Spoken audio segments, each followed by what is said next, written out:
Hey everyone, welcome back to the channel, and today, excuse me if I'm not quite my cheery self, we're currently waiting for a thunderstorm and my sinuses are feeling like they're going to rip themselves apart from the inside, so yay! Hopefully the thunderstorm should be around in about an hour after recording this video, so hopefully soon, and I will feel much better after it.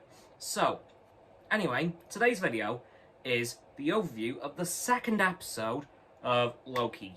And I have to say, this episode was just as good as the first. My god, it was brilliant.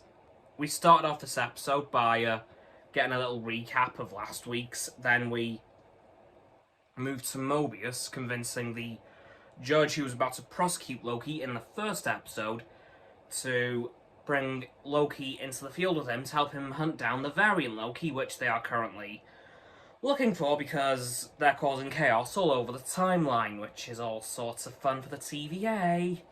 But eventually, she says yes. So now Loki and Mobius have to figure out a way to work together to make sure they don't kill each other.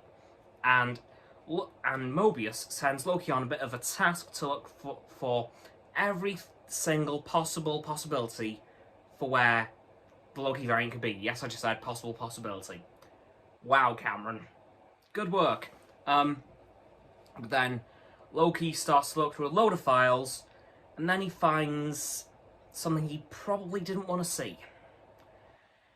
The event known as Ragnarok. Now, if we've all watched Thor Ragnarok here, we know what happened. And then Loki has a bit of a moment of inspiration.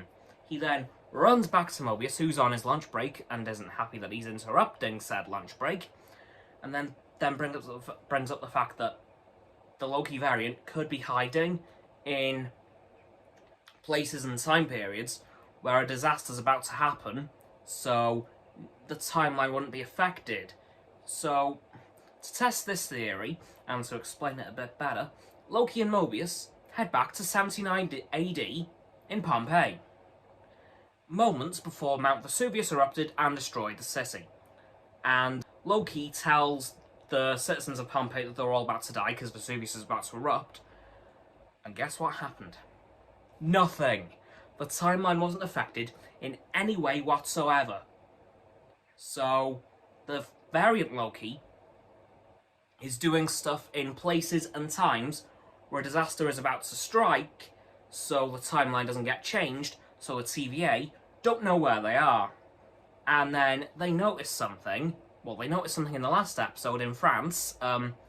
It was a chewing gum brand called Kablooey, which doesn't exist until 2050 or so. So they head to Alabama in 2050 as there's a massive tsunami, I think, about to happen, and will wipe out the area, and they have a strong feeling that the variant Loki is there. And eventually, of course, they're proven right. The variant Loki is setting off bombs across the supermarket that they're in, which is called Roxo, which is, I think, a reference to the company in the Marvel Universe called Roxo. And yes, I almost called it the MCU. Which is actually true. Saved it.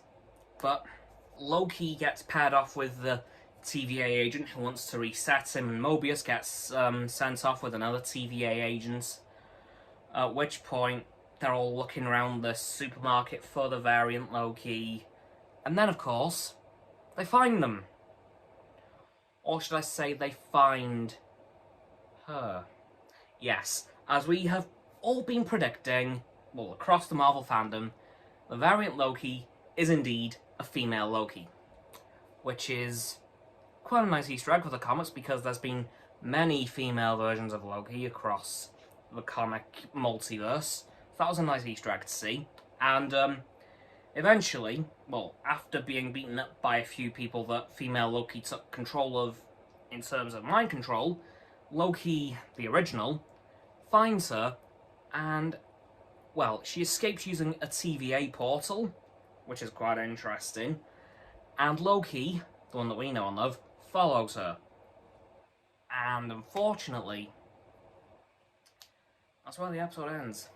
Yeah, there was a lot of big things in this episode. There was a few big things in this episode, so I could call it an eventful episode, but not as in there was a few small events that led up to a lot. It was more 3 big ones. Oh yeah, and sorry about the fan in this video. It is once again way too hot in my room to have nothing on, so I've just put it on lowest power possible, and yeah, if you hear it, apologies. But yeah, so that's it. That was it for the episode, and that is it for this video.